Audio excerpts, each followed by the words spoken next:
Bismillahirrahmanirrahim. Assalamualaikum warahmatullahi wabarakatuh. Innal hamdalillah nahmaduhu wa nasta'inuhu wa nastaghfiruh wa na'udzu billahi min syururi anfusina wa min sayyiati a'malina. Man yahdihillahu fala mudhillalah wa man yudlil fala hadiyalah. Asyhadu an la ilaha illallah wahdahu la syarikalah wa asyhadu anna Muhammadan abduhu wa rasuluhu la nabiyya ba'da.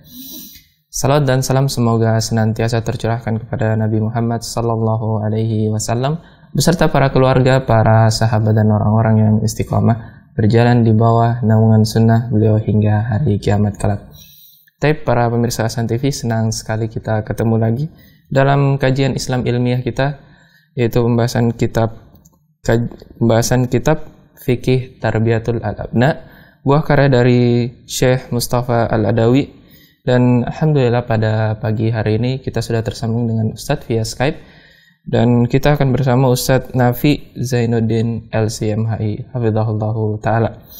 Dan seperti biasa di akhir sesi atau di sesi kedua, kami mengajak pada pemirsa Hasan TV bagi yang ingin berinteraktif secara langsung bisa melalui nomor telepon 0811 900 7912, ataupun bagi para pemirsa yang ingin bertanya melalui WhatsApp atau pesan singkat bisa melayangkan pertanyaannya di nomor 0811 900 7913. Dan kami harapkan pertanyaan-pertanyaan yang dilayangkan ke kita bisa disesuaikan dengan pembahasan kita pada pagi hari ini. Dan insya Allah juga pertanyaan-pertanyaan Anda akan kami bacakan setelah Ustadz menuntaskan pembahasan pada pagi hari ini. Tapi tanpa memperpanjang waktu lagi, kita sapa terlebih dahulu Ustadz kita. Assalamualaikum warahmatullahi wabarakatuh Ustadz. Assalamualaikum warahmatullahi wabarakatuh. Bagaimana kabar Ustadz dan keluarga Ustadz? Alhamdulillah, waalaikumsalam. Sehat-sehat. Semoga kru Hasan TV juga demikian. Amin. Jazakallahu khair Ustadz. Semoga Allah memudahkan pertemuan kita pada pagi hari ini Ustadz. Tapi Ustadz, kami persilakan Ustadz untuk memulai pembahasan pada pagi hari ini. Falyatafaddal syukran. Baik.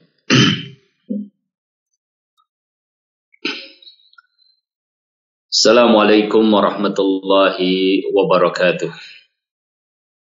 Innal hamdalillah nahmaduhu wa nasta'inuhu wa nastaghfiruh wa na'udzu billahi min shururi anfusina wa sayyiati a'malina. May yahdihillahu fala mudhillalah wa may yudlilhu fala hadiyalah. Asyhadu an la ilaha illallah wahdahu la syarikalah wa asyhadu anna Muhammadan abduhu wa rasuluh. يا أيها الذين آمنوا اتقوا الله حق تقاته ولا تموتن إلا وأنتم مسلمون يا أيها الناس اتقوا ربكم الذي خلقكم من نفس واحدة وخلق منها زوجها وبث منهما رجالا كثيرا ونساء واتقوا الله الذي تساءلون به والأرحام إن الله كان عليكم رقيبا يا أيها الذين آمنوا اتقوا الله وقولوا قولا سديدا يصلح لكم أعمالكم ويغفر لكم ذنوبكم ومن يطع الله ورسوله فقد فاز فوزا عظيما أما بعد فإن أصدق الحديث كتاب الله وخير الهدي هدي محمد صلى الله عليه وسلم وشر الأمور محدثاتها وكل محدثة بدعة وكل بدعة ضلالة وكل ضلالة في النار ونصلي ونسلم على من لا نبي بعده وعلى آله وأصحابه ومن تبع بهداه إلى يوم نلقاه. Pemirsa azani Allah wa iyyakum, setiap dari kita ingin menyayangi anak-anak kita. Setiap guru ingin menyayangi peserta didiknya. Dan sesungguhnya guru yang terbaik dari seluruh guru adalah Rasulullah sallallahu alaihi wasallam. Dan Rasulullah sallallahu alaihi wasallam sangat sayang terhadap umatnya. Rasa sayang dari Rasulullah sallallahu alaihi wasallam ditunjukkan dalam banyak hal. Ya, tema kita pada kajian pagi hari ini adalah sayang dan tegas kepada anak. Kadang sayang diungkapkan dalam kelembutan, tapi terkadang sayang diungkapkan dalam ketegasan. Keduanya tidak bertentangan. Karena sayang dalam arti lembut dibutuhkan, dan sayang dalam arti tegas, kokoh di dalam memegangi sebuah prinsip dan keyakinan juga dibutuhkan. Rasul Shallallahu Alaihi Wasallam bersabda di dalam hadisnya, "Marifku fi syai'i illa zanah, wa man nuzi'a an syai'in illa syanah." Tidaklah kelembutan itu apabila didapatkan pada sesuatu melainkan akan menambah keindahan, dan tidak pula apabila tercabut dari sesuatu melainkan akan menjadikan buruk sesuatu tersebut.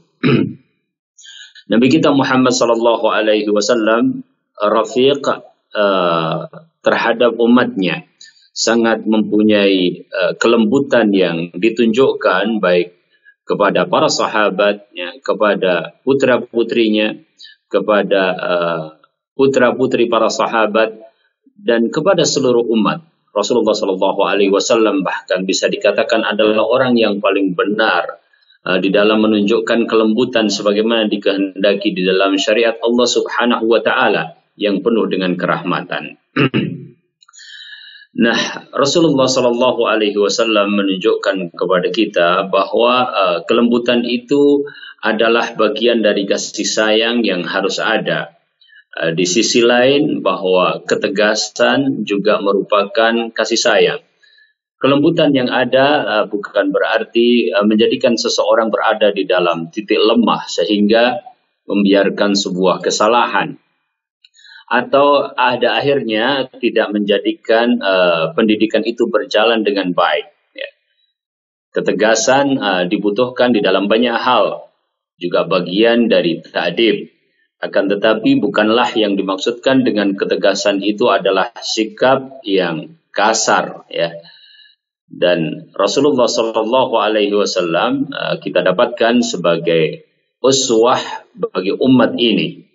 Misalnya Nabi Shallallahu Alaihi Wasallam bagaimana beliau bermuamalah dengan putrinya Fatimah radhiyallahu taala anha di satu sisi, dan Rasulullah Shallallahu Alaihi Wasallam menunjukkan kepada umatnya pada sisi yang lain tentang dua hal yang kita sampaikan pada tema kajian pagi hari ini.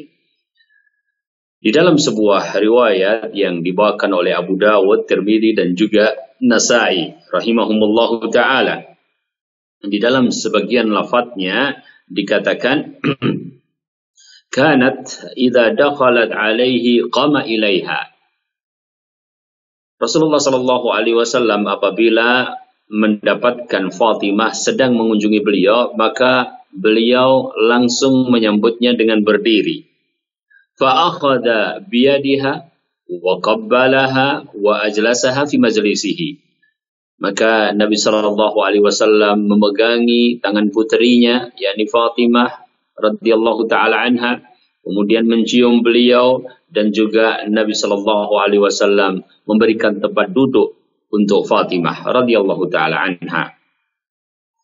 Dan sebaliknya juga Fatimah memberikan muamalah yang sama kepada ayahandanya, kepada Rasulullah sallallahu alaihi wasallam. Wa kana idza dakhala 'alaiha qamat ilaihi fa akhadhat bi yadihi wa qabbalathu wa ajlasathu fi majlisiha.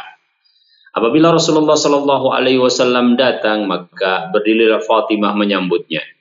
Fatimah memegangi tangan beliau sallallahu alaihi wasallam, menciumnya, dan juga memberikan tempat duduk Fatimah untuk Rasulullah sallallahu alaihi wasallam.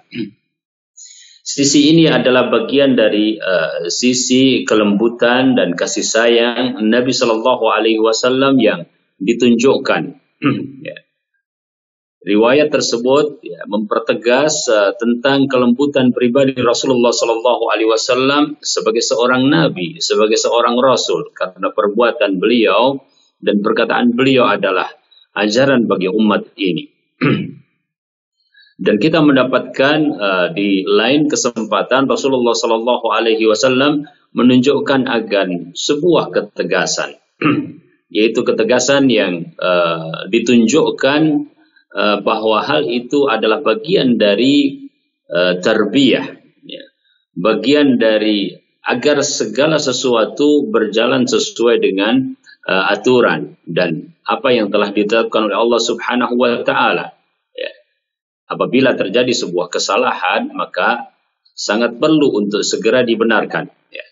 Di dalam sebuah hadis pada kasus seorang yang melakukan pencurian, kemudian datang Usamah ya untuk meminta tolong kepada Rasulullah Sallallahu Alaihi Wasallam, maka di antara perkataan Rasulullah Sallallahu Alaihi Wasallam, ya, "Lau kanat Fatimatu bintu Muhammadin Sallallahu Alaihi Wasallam saraqat laqata'a Muhammadun yadaha." Ya. Perkataan Nabi Sallallahu Alaihi Wasallam pada riwayat Bukhari dan riwayat Muslim. Ya. Kalau seandainya Fatimah ya, melakukan perbuatan yang terlarang seperti mencuri, dalam kasus tersebut disebutkan oleh Nabi kita Muhammad Sallallahu Alaihi Wasallam, kalau seandainya Fatimah bintu Muhammad ya, yang melakukan pencurian, laqata'a Muhammadun yadaha, maka Muhammad Sallallahu Alaihi Wasallam akan memutuskan tangannya. Ya. Dalam syariat Islam ya, pada perbuatan pencurian yang benar-benar dia melakukannya terbukti dan dengan kadar yang sudah ditetapkan di dalam syar'i, maka hadnya adalah qat'ul yad, ya, dipotong tangannya, dan ini adalah sebagai pelajaran bagi yang lain sehingga tidak terjadi kejahatan-kejahatan berikutnya.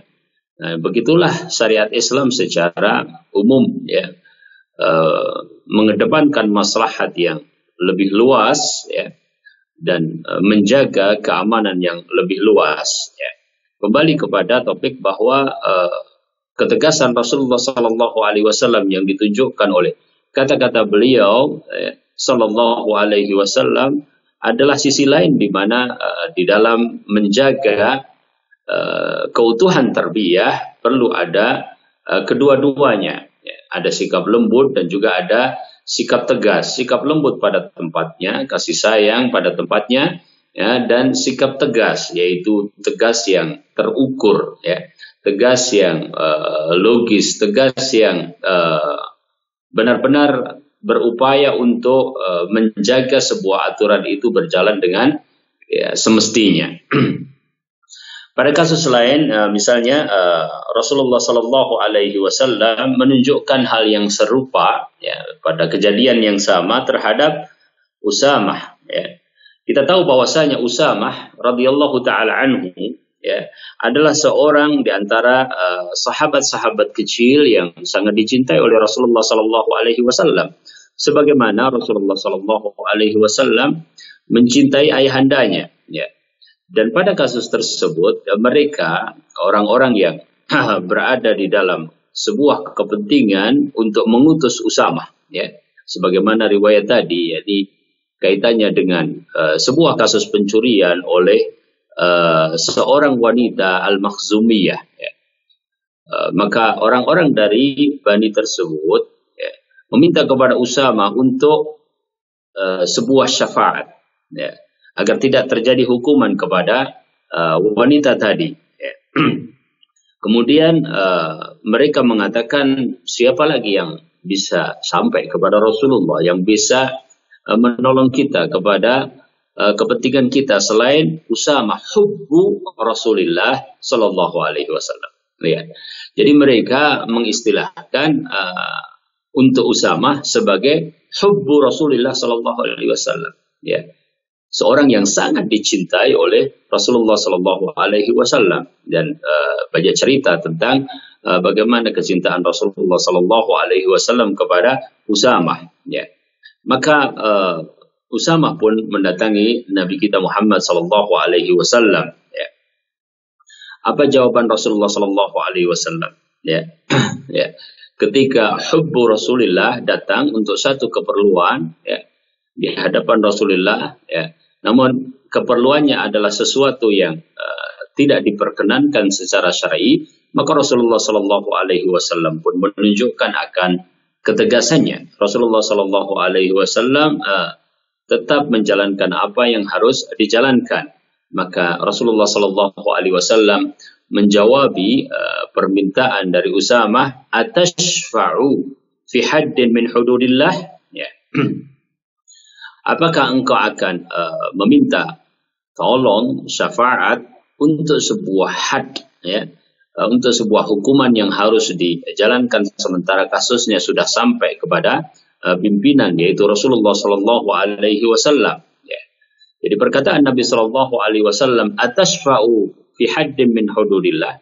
Apakah engkau meminta syafaat untuk had yang harus ditegakkan, adalah sebuah ketegasan, ya, dan itu disampaikan kepada hubbu Rasulullah Sallallahu Alaihi Wasallam. Kemudian Rasulullah Sallallahu Alaihi Wasallam berkhutbah dan mengatakan, ayyuhan nasu, wahai manusia, innama dhalla man kana qablakum, sesungguhnya telah tersesat orang-orang sebelum kalian, annahum kanu idza saraqa fihimus syarifu tarakuhu, yaitu bahwasanya mereka itu apabila terjadi kasus pencurian dan yang melakukannya adalah seorang yang dianggap syarif, dianggap mulia, ya, tarakuhu, maka mereka meninggalkannya, tidak ditegakkan hukuman, ya. Tidak ada had untuk orang yang dianggap syarif tersebut, ya, yang dianggap mempunyai kedudukan penting, terhormat, maka tidak diapa-apakan meskipun dia mencuri.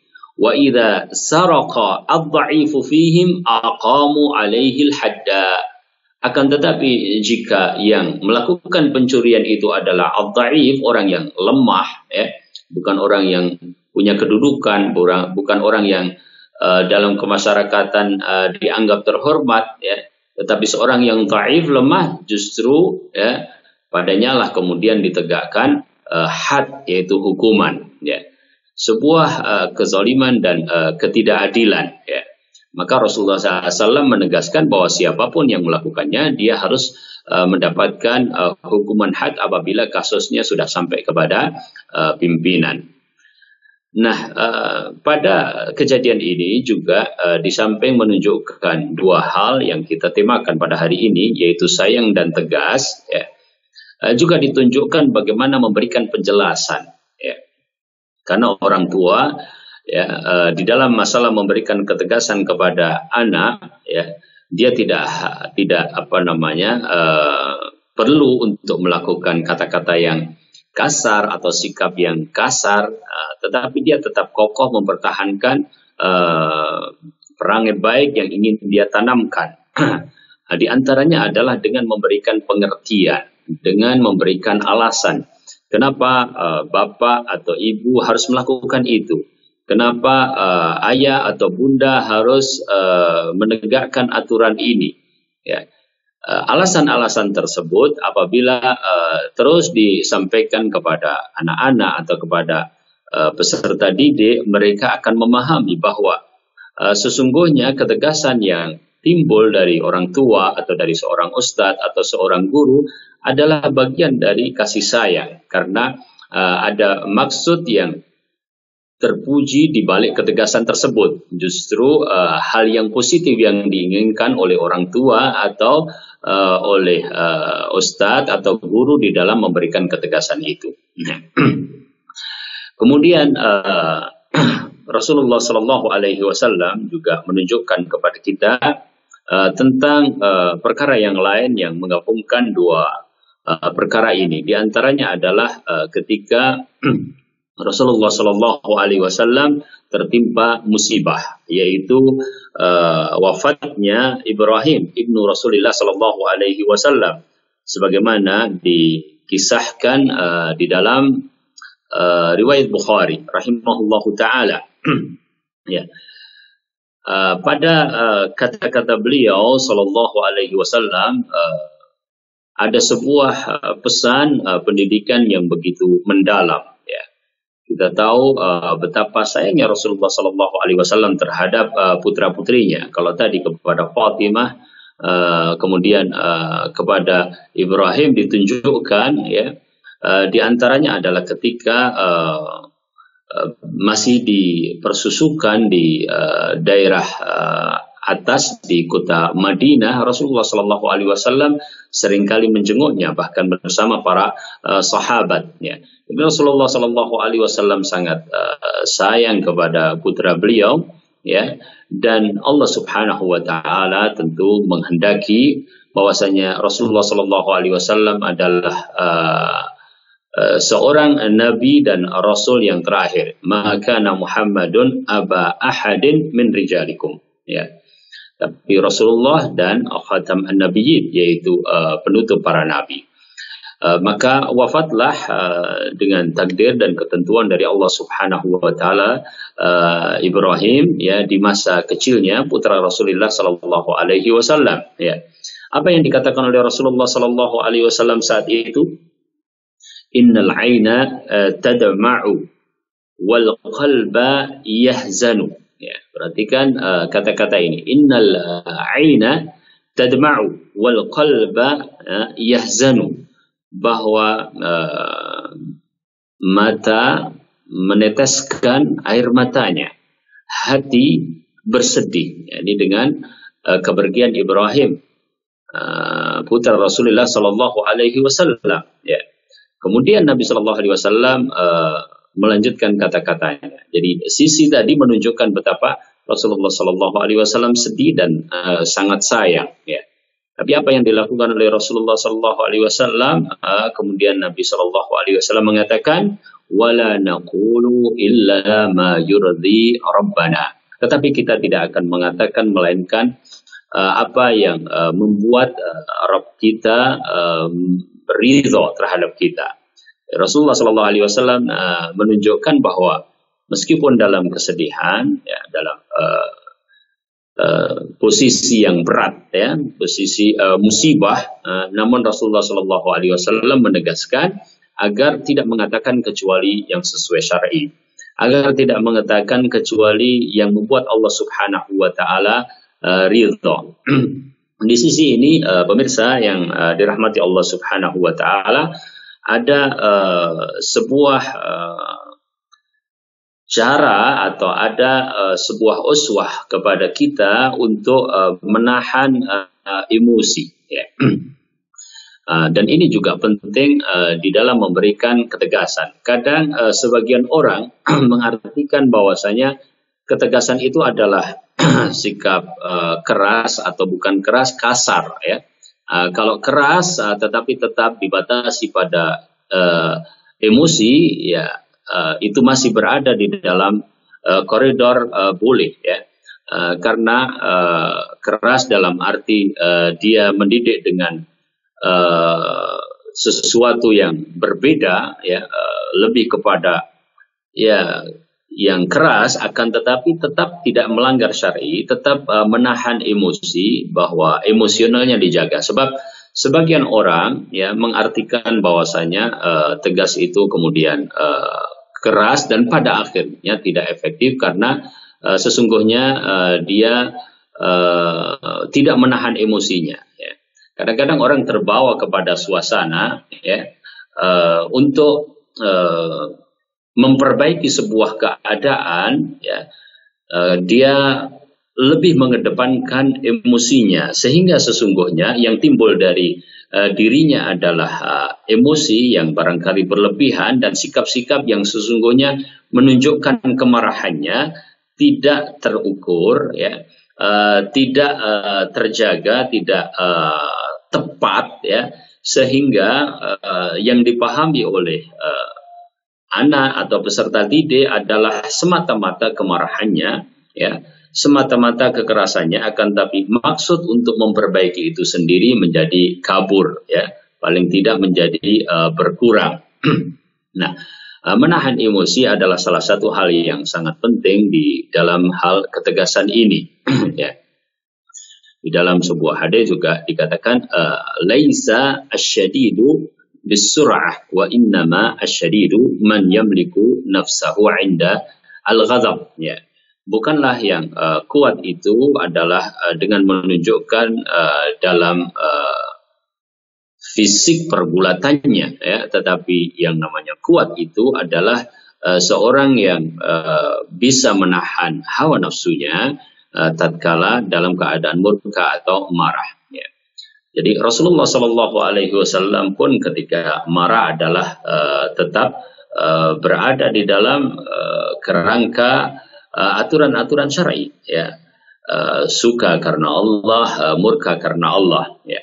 Kembali kepada hadis riwayat Bukhari yang menceritakan tentang wafatnya Ibrahim ibni Rasulullah Sallallahu Alaihi Wasallam, maka Rasulullah SAW setelah mengatakan innal aina tadma wal qalba yahzan, beliau Sallallahu Alaihi Wasallam mengatakan wala naqulu illa ma yurdi rabbana, tapi kita tidak mengatakan kecuali apa yang membuat Allah Subhanahu wa taala Rabb kita ridho, ya.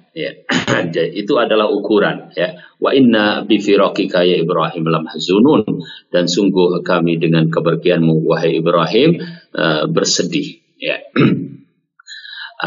Jadi pada kisah tersebut selain ditunjukkan bagaimana sayang Rasulullah Sallallahu Alaihi Wasallam, juga ditunjukkan bagaimana Rasulullah Sallallahu Alaihi Wasallam tetap melakukan sesuatu itu dengan ukuran-ukuran syar'i. Dan pada sisi topik atau tema ketegasan, maka menahan emosi adalah sesuatu yang sangat dibutuhkan. Kejadian berikutnya, pemirsa yang dirahmati Allah, adalah sebuah kejadian yang terjadi kepada Al-Hasan ibnu Ali yang masih kecil, dan Rasulullah Sallallahu Alaihi Wasallam juga kita faham begitu sayangnya kepada Hasan dan juga Husain, ya, cucu-cucu Rasulullah Sallallahu Alaihi Wasallam. Bagaimana mereka ketika di masjid, bagaimana mereka ketika berada di rumah bersama kakeknya yaitu Rasulullah Sallallahu Alaihi Wasallam. Bagaimana Rasulullah Sallallahu Alaihi Wasallam ya membiarkan mereka pada usia yang masih kecil untuk tetap ya melakukan pergerakan-pergerakan layaknya anak kecil. Kasih sayang Rasulullah SAW banyak ditunjukkan, dan diantara yang benar ditunjukkan adalah Rasulullah SAW mendoakan keduanya, ya, agar dilindungi oleh Allah Subhanahu Wa Taala. Dan diantaranya Rasulullah SAW juga berdoa kepada untuk Hasan, sebagaimana disebutkan dalam riwayat Bukhari, Allahumma inni uhibbuhu fa'ahibbah. Ya Allah, sungguh aku mencintainya, maka cintailah dia.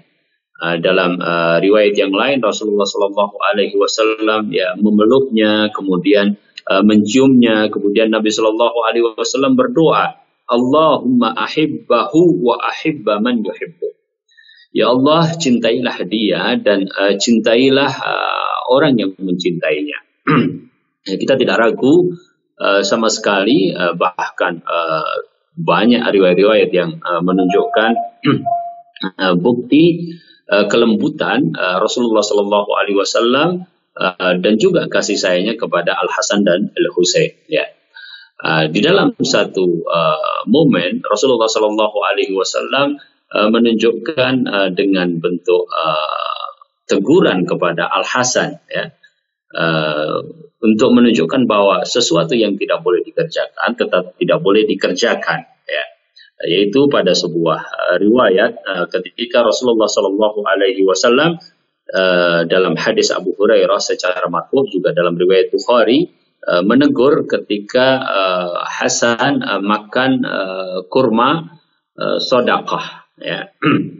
Maka Rasulullah Sallallahu Alaihi Wasallam meminta untuk segera dikeluarkan dari mulut beliau, ya, dari mulut cucu beliau, ya.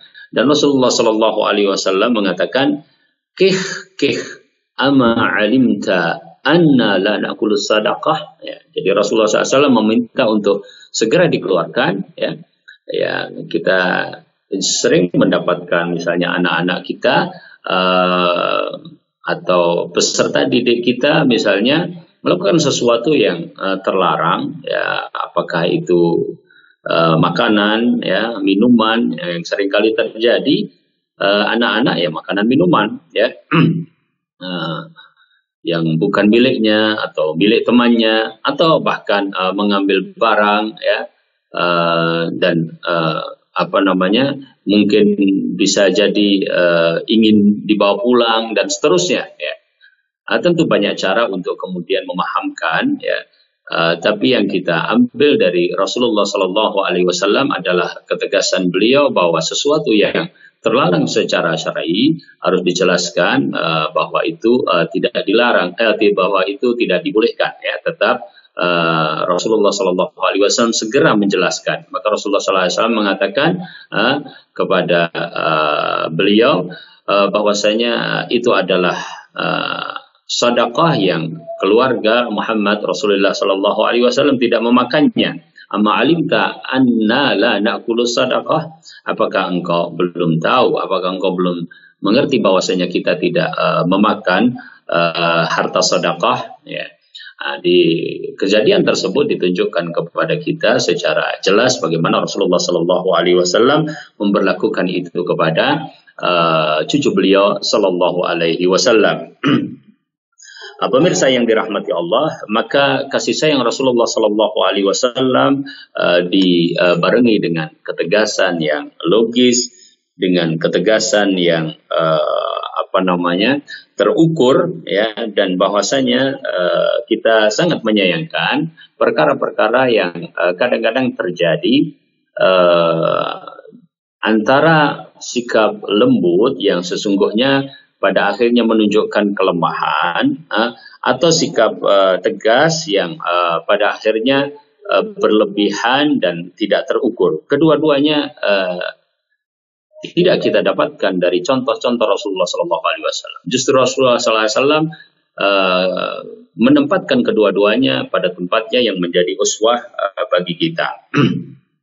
Kita bisa lihat kejadian yang lain, pemirsa yang dirahmati Allah Subhanahu Wa Taala.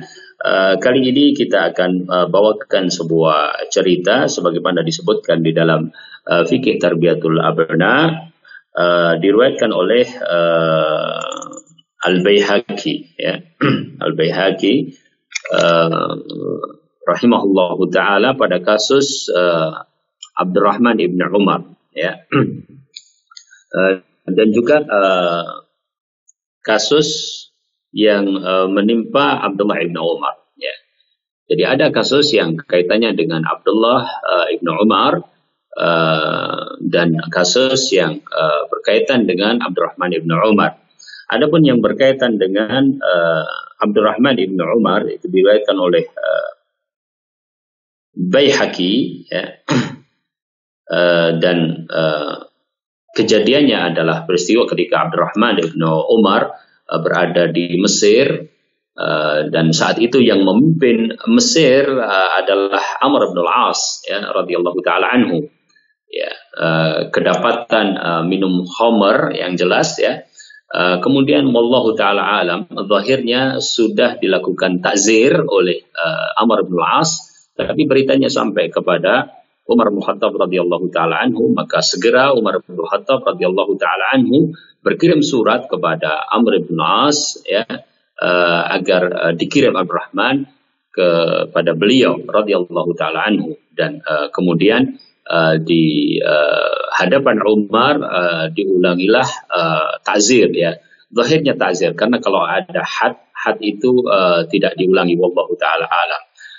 Singkat cerita bahwa pada riwayat Baihaqi ini ditunjukkan bagaimana ketegasan Umar bin Khattab radhiyallahu taala anhu kepada putra beliau sendiri radhiyallahu taala anhu.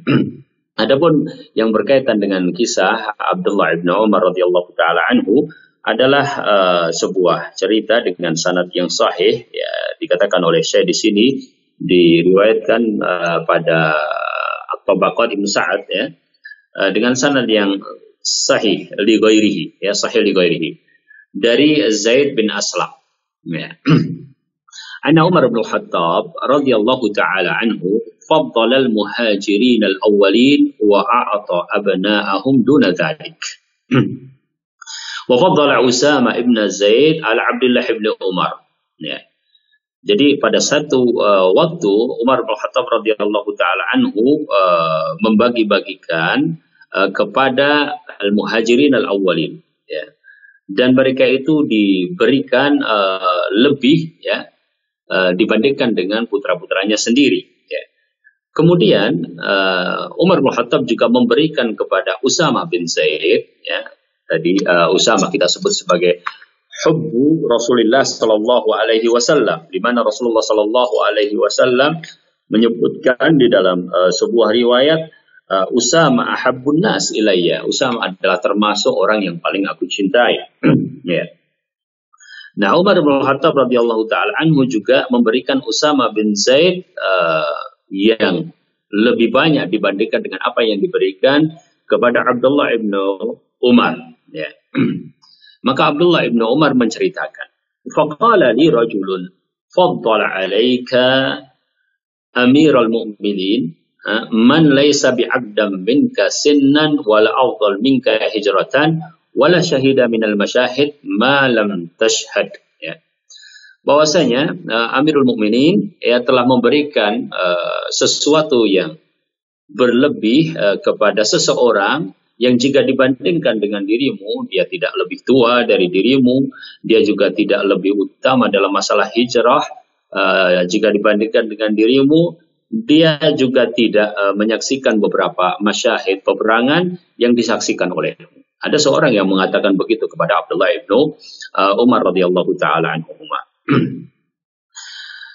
Maka Abdullah mengatakan, wa kallamtuhu fakultu, maka aku berbicara kepada ayahku, yakni Umar bin Khattab, ya Amirul Mukminin, faddalta alayya man laysa huwa bi'abdan minni sinnan wal afdal minni hijratan wala syahida minal masyahid ma lam ashhad. Ya. Wahai Amirul Mukminin, yakni beliau memanggil ayahandanya sebagaimana kaum muslimin memanggilnya, ya, sebagai seorang khalifah. Ya Amirul Mukminin, wahai Amirul Mukminin, ya, engkau telah memberikan kepada seseorang melebihi yang diberikan kepadaku. Padahal orang tersebut tidak lebih tua dariku, dia juga tidak lebih utama dalam masalah hijrah dibandingkan dengan diriku, dan dia juga tidak menyaksikan beberapa peperangan yang aku saksikan. Ya. Maka Umar berkata kepada putranya, qala man huwa wa man huwa, siapa yang engkau maksudkan, siapa dia itu? Qultu Usamah bin Zaid, maka aku kabarkan dia adalah Usamah bin Zaid. Ya.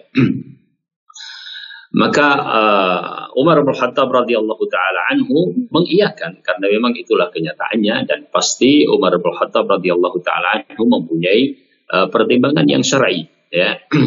Dan kita tahu bagaimana mawakif atau sikap-sikap Umar bin Khattab radhiyallahu taala anhu dan ketegasan-ketegasan beliau di dalam masalah kebenaran, ya.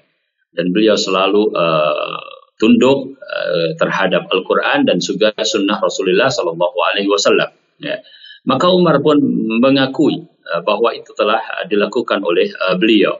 Umar mengatakan, sodakta, demi Allah, aku memang melakukannya. Ya. Kemudian Umar menjelaskan, ya, dan sekali lagi ini juga penting tentang penjelasan bahwa ketegasan atau bahkan sanksi perlu dijelaskan kepada penerima sanksi kenapa dia harus menerima itu, ya, supaya dia terbiasa bahwa apabila ada sebuah kesalahan, ada konsekuensi yang dia harus tanggung, yang dia harus bertanggung jawab terhadap kesalahannya, ya. Adapun dalam cerita ini Umar bin Khattab radhiyallahu taala anhu menceritakan tentang kenapa dia mengambil sikap seperti itu, yakni melebihkan pemberian kepada Usamah bin Zaid jika dibandingkan dengan Abdullah ibnu Umar, bahkan dalam hal yang dalam pandangan orang bahwa Usamah bin Zaid tidak lebih tua, ya, tidak lebih utama dalam masalah hijrah, tidak lebih banyak dalam menyaksikan peperangan bersama Rasulullah jika dibandingkan dengan Abdullah ibn Umar. Umar menjelaskan, fa'altu dzalika li'anna Zaid bin Harithah kana ahabba ila Rasulillah sallallahu alaihi wasallam min Abdullah ibn Umar, falidzalika fa'altu. Ya. Aku melakukan itu sebab, ya, Zaid ibn Harithah, ya. Ya, jadi Rasulullah Shallallahu Alaihi Wasallam adalah seorang yang memberikan kecintaan kepada para sahabat sedemikian rupa, dan ada beberapa sahabat ya diungkapkan kecintaan beliau ya seperti kepada Zaid bin Harithah ya, kepada Usama bin Zaid ya putranya ya, itu diungkapkan oleh Rasulullah SAW ya. Ketika Umar bin Khattab radhiyallahu taala anhu dinilai seperti itu, maka dijelaskan bahwa Usama ini siapa ya. Usama ini adalah putra Zaid bin Harithah ya.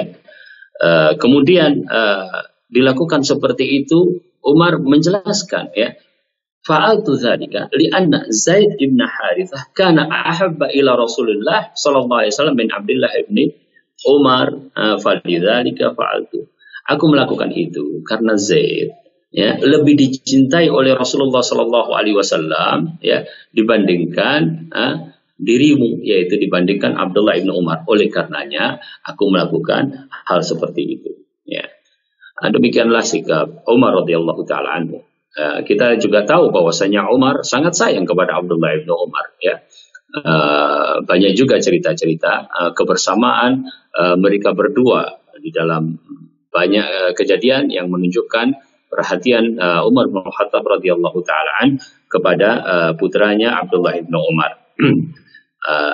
Syekh di sini mengatakan fahakadha ya ta'allama Umar radhiyallahu taala anhu ya annal mahabbata la tudghi ala al-adli ya. Demikianlah Umar belajar bahwasanya kecintaan itu tidak semestinya menjadikan seseorang itu melampaui batas keadilan. Artinya tetap terukur ya. Di satu sisi dia harus sayang, dia harus memberikan rasa sayang itu dalam bentuk kelembutan. Di sisi lain dia sebenarnya juga sayang, tetapi ditunjukkan dengan ketegasan. Kemudian Syekh mengatakan fakadzalika falyakunil aba'u ya la tadgha mahabbatuhum li abnaihim 'alal 'adli baina abnaihim wa abnail akharin. Demikianlah ya. Maka orang tua pun hendaknya berlaku demikian ya. Jangan karena kecintaannya kemudian menyampingkan keadilan, jangan karena kecintaannya kemudian dia berbuat zalim kepada anak-anaknya atau anak-anak orang lain ya. Allah Subhanahu wa taala berfirman dalam surat At-Taghabun ayat 15, innama amwalukum wa auladukum fitnah. Sesungguhnya harta kalian dan juga anak-anak kalian adalah ujian. Dalam surat At-Taghabun ayat 14, ya ayyuhan nasu ya ayyuhalladzina amanu inna min azwajikum wa auladikum aduwwan lakum fahdharuhum. Ya. Wahai manusia, wahai orang-orang yang beriman, sesungguhnya di antara istri kalian dan anak-anak kalian ya bisa menjadi musuh untuk kalian, maka hendaklah kalian berhati-hati. Maksudnya ujian ya. Kalau anak ataupun istri itu kemudian menjadikan kita melanggar hukum-hukum Allah Subhanahu wa taala, maka hal tersebut adalah sesuatu yang menjadikan seseorang berarti melampaui batas-batas syar'i, dan tentu saja itu tidak dikehendaki karena meskipun kita mempunyai rasa sayang, rasa cinta, tetapi tetap perlu adanya ketegasan dan kekokohan di dalam memegangi aturan-aturan syar'i yang lebih kita cintai. Ya, Wallahu taala alam. Pemirsa yang dirahmati Allah Subhanahu wa taala. Ya, demikianlah yang bisa saya sampaikan pada kesempatan kajian kita pada pagi hari ini. Semoga Allah Subhanahu wa taala berikan barakah dan taufik kepada kita semuanya. Kita kembali ke studio Ahsan TV. Barakallahu fikum. Baik, jazakumullah khairan kepada Ustadz atas ilmunya. Mudah-mudahan apa yang sudah kita dengarkan bersama-sama bisa memberikan manfaat bagi kita semua, dan mudah-mudahan Allah memberikan kesehatan dan kebaikan lainnya kepada Ustadz. Para pemirsa Ahsan TV, itulah tadi pembahasan kita pada kitab Fikih Tarbiyatul Abna dengan tema sayang dan tegas kepada anak. Dan alhamdulillah para pemirsa Hasan TV, tibalah saatnya kita masuk ke sesi selanjutnya, yaitu sesi tanya jawab. Dan kembali lagi kami mengingatkan kepada para pemirsa Hasan TV, bagi yang ingin berinteraktif secara langsung bisa melalui nomor 0811 900 7912, ataupun bagi para pemirsa yang ingin bertanya melalui WhatsApp atau pesan singkat bisa melayangkan pertanyaannya di nomor 0811 900 7913. Saat kita bacakan sambil menunggu penelpon yang masuk, kita bacakan terlebih dahulu pertanyaan yang sudah masuk melalui pesan singkat. Bismillah, semoga Allah menjaga Ustadz dan keluarga. Pertanyaan pertama, Ustadz, apakah memukul anak dikarenakan kesalahan anak adalah bagian dari sikap sayang dan tegas kepada anak dari hamba Allah di Cikarang, Ustadz? Nah, alhamdulillah wassalatu wassalamu ala rasulillah. Pukulan di dalam tarbiyah atau pendidikan ada, namun juga harus sesuai dengan ketentuan-ketentuan syar'i. Ya. Kenapa? Karena memang ditunjukkan dalam hadis Nabi Shallallahu Alaihi Wasallam, ya, yaitu dalam masalah salat. Ya. Muruhum ya bis salati wa hum abna'u sab'i sinin wa wadribuhum 'alaiha wa hum abna'u 10 sinin atau kama qala sallallahu alaihi wasallam. Ya. Perintahkanlah mereka untuk melakukan salat ya saat mereka berusia 7 tahun, dan pukullah di saat mereka sudah mencapai usia 10 tahun. Kita ambil beberapa faedah dari hadis tersebut. Yang pertama, bahwasanya untuk sampai melaksanakan kebaikan, sholat dan juga yang lainnya, perlu ada pembiasaan-pembiasaan dahulu. Sehingga pukulan memang sebuah alternatif yang dijadikan di bagian akhir. Ya. Tetapi pendidikan sebelumnya adalah dengan uswah, dengan memberikan contoh, kemudian dengan membiasakan kepada anak-anak untuk melakukannya. Apabila satu kesimpulan bahwa anak sudah berhak untuk dipukul, maka kita kembali kepada ketentuan-ketentuan syar'i.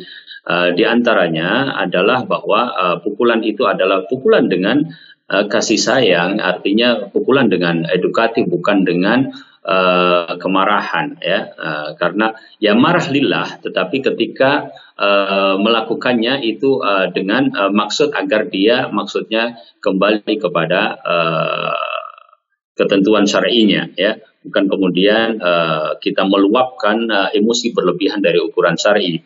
Kemudian juga tidak mubarrih, ya. Tidak mubarrih itu tidak membuat cacat, ya, pukulan tersebut, ya. Dan yakin bahwasanya memang ketentuan tersebut agar efektif, ya. Kalau pukulan itu kemudian membuat luka dan sebagainya, maka tidak akan efektif untuk maksud yang kita tuju. Kemudian yang ketiga, para fuqaha juga membahas tentang bahkan ukuran alat pemukulnya, ya, ya, sesuatu yang bukan untuk menyakiti, tetapi hanya untuk mendidik. Bahkan jumlah pukulannya misalnya 3, kemudian dikasih jeda, kemudian tidak melebihi 10 pukulan misalnya. Itu ada beberapa ketentuan yang kita perlu melihat, sehingga pukulan kita adalah pukulan yang mendidik dan efektif di dalam merubah sikap yang kita kehendaki. Wallahu ta'ala alam. Jazakumullah khairan kepada Ustadz. Mudah-mudahan bisa bermanfaat bagi penanya. Tapi Ustadz, kita lanjut ke pertanyaan selanjutnya, Ustadz. Pertanyaan yang kedua. Bismillah. Assalamualaikum warahmatullahi wabarakatuh, Ustadz. Apa sarana yang dapat membantu kita untuk menghadapi merajalelanya film kartun yang sangat digandrungin anak-anak, khususnya wanita? Apakah ada alternatif yang mungkin untuk masalah ini? Nah, alhamdulillah wassalatu wassalamu ala rasulillah. Memang bisa dikatakan setiap zaman ada fitnahnya, ya. Dan fitnah yang kaitannya dengan syahwat itu juga ada di setiap zaman dengan bentuk yang berbeda-beda. apakah kita bisa memastikan bahwasanya fitnah syahwat pada zaman kita itu lebih besar daripada fitnah syahwat di zaman para sahabat? Tentu harus benar-benar diteliti, karena begitu rupa kehidupan jahiliyah saat itu, ya, begitu merajalelanya syahwat, ya. Nah, kalau yang berkaitan dengan film kartun, kalau saya tidak salah tangkap tadi juga termasuk juga yang menampilkan wanita-wanita yang tentu saja tidak berpakaian secara islami dan menampilkan kepada kita sesuatu yang sebenarnya kita tidak ridhoi, ya. Nasallallahu ta'ala al-afwa wal afiyah. Kita mohon kepada Allah Subhanahu wa taala agar mengampuni kita dan juga mendorong kita untuk bisa meminimalisir itu, ya. Apa yang bisa dilakukan di antaranya, yang pertama tentu memperbanyak kegiatan kepada anak, ya, selain HP, selain tontonan. Itu sangat penting, ya. Alhamdulillah kita bersyukur dengan dimulainya beberapa tatap muka. Semoga Allah Subhanahu wa taala memberikan kesehatan, keamanan kepada kita semuanya. Itu adalah salah satu hal yang positif, ya, di mana anak berkegiatan. Semakin banyak berkegiatan yang bukan tontonan, ya, maka insya Allah itu semakin meminimalisir. Itu yang pertama. Ya. Kemudian yang kedua, kita bisa menggantikan dengan perpustakaan mini, perpustakaan bacaan atau perpustakaan tontonan, ya.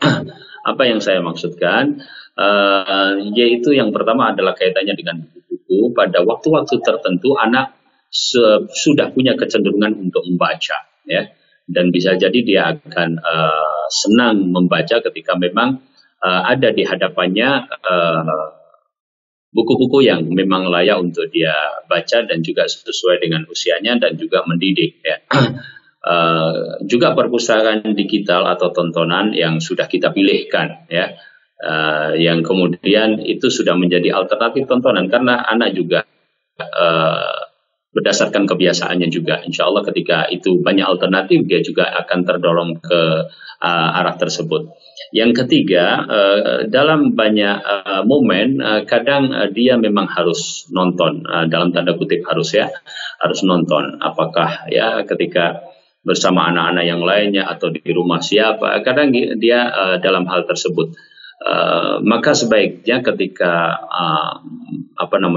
aktivitas itu ada, berusaha untuk didampingi sehingga hal-hal yang tidak baik tetap terkontrol, ya.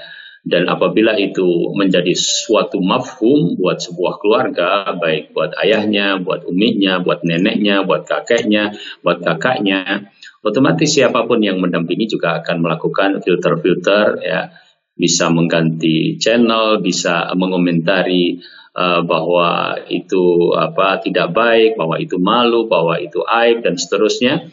Ya, pendampingan ini sangat dibutuhkan. Wallahu ta'ala alam, itu di antara alternatif-alternatif yang bisa kita lakukan. Taib, jazakumullah khairan kepada Ustaz atas jawaban, mudah-mudahan bisa bermanfaat bagi penanya. Taib Ustaz, kita lanjut ke pertanyaan selanjutnya dari pemirsa San TV. Assalamualaikum warahmatullahi wabarakatuh, Ustaz. Mengenai pembelajaran anak agar berpakaian menutup aurat untuk wanita, apakah efektif kalau ayah memaksakan dengan kekerasan, Ustaz? Taib, jazakumullah khairan. Ya, baik berpakaian, alhamdulillah, wassalatu wassalamu ala rasulillah, ya. Baik berpakaian atau hal-hal yang lain, ya, saya melihat wallahu ta'ala alam dari nas-nas yang kita baca, nasihat-nasihat para ulama, pengalaman-pengalaman para pendidik, itu tidak efektif, ya. Karena tadi harus bertingkat, ya. Yang pertama kali yang paling efektif sesungguhnya adalah keteladanan, ya, uswah, ya. Dan uswah itu mungkin tidak hanya ditunjukkan oleh orang tuanya atau ibunya, ya. Uswah itu bisa kita bawa kepada lingkungan-lingkungan yang sama, ya. Jadi misalnya anak di rumah tidak mendapatkan contoh dalam berpakaian itu kecuali dari ibunya, katakanlah begitu. Kedua orang tuanya bisa membawa ke tempat-tempat yang mereka berpakaian secara syar'i, ya. Apalagi anak-anak yang masih kecil, ya, dia akan sangat mudah terpengaruh, ya. Jadi kalau dia melihat teman-temannya banyak berpakaian muslim, ya, dalam arti menutup aurat sesuai dengan ketentuan-ketentuan syar'i, ya, dia kemudian banyak berinteraksi dengan mereka, otomatis dia akan ikut dan dia akan terpengaruh dengan uswah tersebut, dengan contoh tersebut, ya. Jadi yang paling efektif yang pertama kali adalah uswah dan dicontohkan, ya. Itu yang paling bisa insyaallah taala di antara cara-cara yang lain dalam menanamkan pada penyadaran. Karena kan kalau sudah sadar, itulah yang kita inginkan, bahwa dia memang melakukannya karena keinginan dirinya. Yang kedua, apabila kita mampu, ya, mohon pertolongan kepada Allah Subhanahu wa taala, berikanlah pakaian-pakaian yang syar'i tetapi dia senang memakainya. Apa pengertian dia senang di dalam memakainya, yakni sesuai dengan kebutuhan, ya. Baik kaitannya misalnya dengan warna, kaitannya dengan model yang lebih dia sukai, ya, tentu mempertimbangkan nilai syar'i, kaitannya misalnya dengan bahan dan sebagainya, ya. Kemudahan-kemudahan yang seperti itu insya Allah juga sangat membantu untuk dia berpakaian tersebut, ya. Kemudian yang selanjutnya mungkin bisa dijelaskan tentang manfaat dan sebagainya. Jadi memaksa tentu saja tidak efektif, memaksa, ya. Akan tapi ketegasan sesuai dengan topik atau tema kita pada hari ini adalah sangat perlu, ya. Dalam hal ini Rasulullah Shallallahu Alaihi Wasallam itu tadi kita dapatkan menunjukkan tentang penjelasan alasan-alasan, ya. Dia ajak bicara, kemudian dikasih pengertian. Semoga dengan cara-cara seperti itu dia mau untuk makanya kadang diberikan hadiah, ya. Pernah salah satu kerabat kita antisipasi dengan pemberian hadiah. Jadi ada kerabat yang merasa kita sayangi, kemudian dia sudah mulai usia SMP dan kadang dia memakai kalau keluar jauh, tapi kalau keluar dalam jarak dekat dia masih belum terlalu berkomitmen terhadap bahkan sekedar jilbab, ya. Pada akhirnya beberapa kerabat berinisiatif untuk memberikan hadiah pakaian yang baik, kerudung yang nyaman buat dia. Pada akhirnya dia memakai dan alhamdulillah sampai sekarang menjadi bisa dikatakan dari kerabat-kerabatnya yang paling beriltizam dan paling berkomitmen di dalam menjaga pakaian-pakaian yang syar'i. Cara-cara itu bisa ditempuh sebagai ganti dari pemaksaan. Wallahu taala alam. Taib, jazakumullah khairan kepada Ustaz atas jawabannya, mudah-mudahan bisa bermanfaat bagi penanya. Ustaz, Taib, pertanyaan terakhir Ustaz di kesempatan pada kali ini. Assalamualaikum warahmatullahi wabarakatuh Ustaz. Semoga Allah selalu merahmati Ustaz dan keluarga. Izin bertanya Ustaz, kapan usia ideal anak masuk pesantren Ustaz? Dan yang kedua Ustaz, bagaimana kiat-kiat menumbuhkan minat anak untuk mau masuk pesantren Ustaz? Jazakumullah khairan Ustaz. Ya, barakallahu fikum. Alhamdulillah wassalatu wassalamu ala Rasulillah. Ya, tentang ideal usia untuk masuk pesantren, ya, sejauh pandangan kami wallahu taala alam, ya, perlu mungkin ada pertimbangan-pertimbangan yang lain. Yang pertama, tidak pas kalau anak itu dimasukkan pada usia sekolah dasar, ya. Kenapa? Karena dia masih sangat butuh kepada kasih sayang orang tua, dan bimbingan orang tua, dan fakta bisa dikatakan sampai hari ini kebanyakan dari pesantren-pesantren tidak bisa mengambil peran itu, ya, dan sangat susah untuk mengambil peran tersebut, ya. Tidak bisa tergantikan peran orang tua kepada peran-peran yang dilakukan oleh guru, ustadz, atau bahkan pembimbing di asrama misalnya. Maka tidak tepat kalau memasukkan anak usia sekolah dasar ke pesantren-pesantren, ya. Kemudian apakah SMP sudah tepat untuk memasukkannya? Ya, insya Allah sudah tepat, ya. Tetapi pengertian sudah tepat itu bisa jadi tidak berlaku kepada kasus-kasus tertentu, ya. Maksudnya tidak semua orang bisa dimasukkan di dalam kategori tersebut. Ada anak-anak yang barangkali memang dia lebih tepat jika sudah SMP baru dimasukkan ke pesantren, ya. Karena bawaan, sifat, lingkungan, faktor-faktor lain sangat berpengaruh kepada masing-masing anak. Kenapa saya katakan bahwa pada usia SMP sudah tepat untuk dimasukkan ke pesantren? Tentu bukan tanpa catatan. Catatan yang pertama adalah bahwa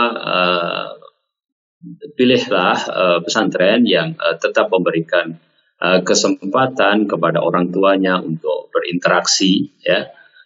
Tentu teknis berinteraksi itu dibicarakan secara seksama, secara bijak, ya, sesuai dengan pengalaman-pengalaman pendidikan. Tetapi setengah tahun berinteraksi sekali atau jarang sekali, bahkan menelpon, adalah sesuatu yang menurut saya atau dalam pandangan saya akan menjadikan jarak antara anak dengan orang tua kembali kepada fakta kita di negeri kita, ya, bahwa setelah dari pesantren anak akan kembali ke rumah. Mungkin ada satu kemandirian di mana dia sudah mendapatkannya di lingkungan pesantren. Tetapi di sisi lain jika tidak pernah terjalin interaksi dengan orang tua, maka akan ada jarak kesenjangan yang pada hari-hari berikutnya atau pada tahun-tahun berikutnya, pada perjalanan hidup berikutnya, itu jelas akan sangat mengganggu. Karena fakta kita di Indonesia, ya, bahwa anak kembali kepada orang tua dan berinteraksi kembali dengan keluarga, ya. Jadi itu catatan yang pertama. Catatan yang mendasari kenapa kita katakan pada usia SMP juga sudah tepat, ya, karena para ulama kita juga mendapatkan mereka mengkhususkan guru untuk mengajari mereka. Nah, kalau di rumah dia tidak mendapatkan guru yang khususnya dalam masalah din, dalam masalah agama, orang tuanya yang mungkin minim dalam masalah ilmu din atau karena kesibukan, ya, maka tidak bisa memberikan perhatian, maka kita percayakan kepada orang lain, diantaranya adalah melalui pesantren. Allahu ta'ala alam. Apakah kemudian usia setelah itu masih bisa atau masih tepat untuk masuk ke pesantren?